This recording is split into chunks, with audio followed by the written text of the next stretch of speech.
Alright, and that looks decent right there. So what we're going to do is, one more again, Control Shift I, and delete, Control D, and we will name this hair. Shut our source back on, and in our hair, make sure your hair layer is selected. We're going to add another curves adjustment for this one. You know what? Let's add a few adjustments. Let's just undo this. Just hold Control Alt Z, and in here, let's refine our hair. So Control Shift I to make sure just the hair is selected. Hit Refine Edge, and as you see, it's a little bit rough. Let's go ahead and make a few adjustments. Let's set the radius to about 2.6. Our contrast to about 17. Looks pretty good. The smooth, let's bring it up to about 55. The feather amount, let's bring it to about 5.5. And the contrast expand for about 13. And that looks a little bit smooth. Let's go ahead and click OK. And that looks a lot better. So just hit Control D. Go ahead and rename it hair one more time. And let's add our curves adjustment to the hair. Just bring it down. Contrast up a bit. That looks decent. And there you have it. Now, next in our finale, what we're going to be doing is adding in a tattoo. Now you can go online or anything and you can find like a bunch of tattoos or tribal arts, all that good stuff. So what we're going to do, we're going to be adding in our tattoo image of that right there. So let's go to our reference, drop that in there, and we're going to choose the quick selection tool right here.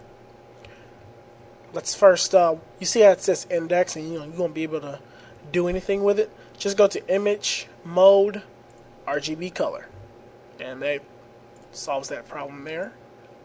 Let's bring the diameter down just a bit. Just start clicking on parts of the black areas here. Basically what the quick selection is doing is selecting all the black areas necessary.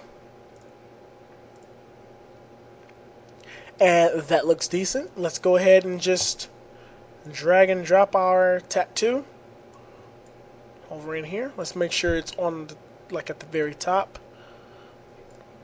Don't even worry about renaming it right now. Control T, which is the transform tool. You can hold Shift and just resize this just a bit. Resize it any way you want it. It's possible, doesn't matter. And we'll hit Enter. And I'll just double click on this layer, which brings up our layer styles right here.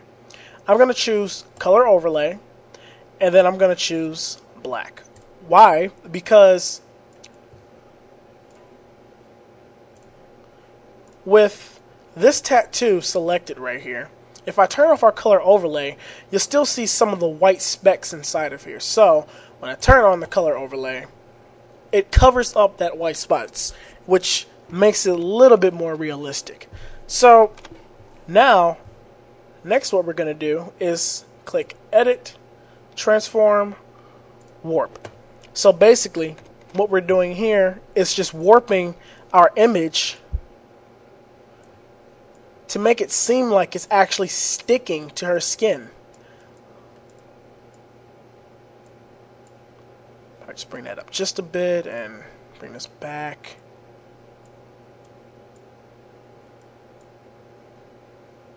Alright, that looks good. I'll just go ahead and hit Enter.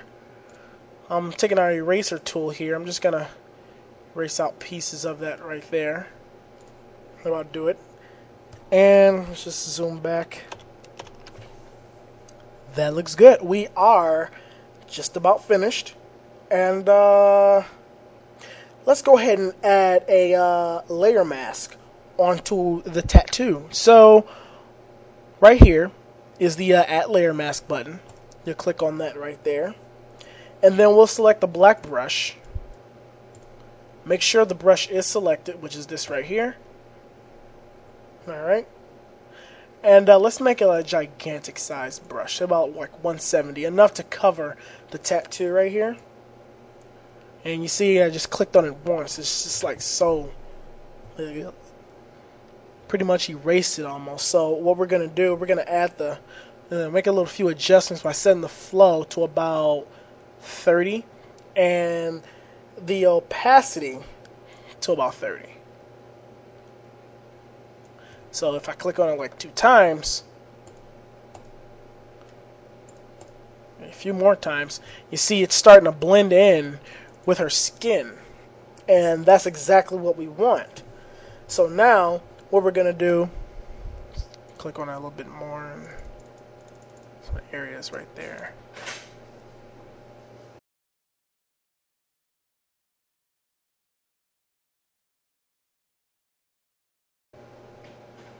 So what we're going to do now is that we're going to rasterize our layer. So convert to smart object, right click again, rasterize the layer.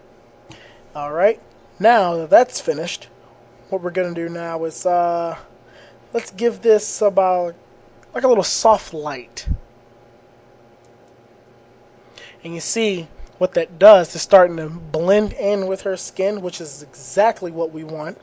So duplicate that layer. And then we're going to set this second copy to hard light. And then we'll give it an opacity for about 60 or so. Now, for our layer 1, let's give this a little bit of a blur. So filter, blur, Gaussian blur. And let's say about 2 pixels is fine. And there you have it, folks. Now it's looking like a real tattoo. Alright, folks, I hope that really helped. I'm John Washington from Multi-Maker Studios. And if you need any other help with tutorials, with Photoshop things or After Effects, just shoot me an email. And I'll be here to help you out with that. You guys have a good one, and Merry Christmas.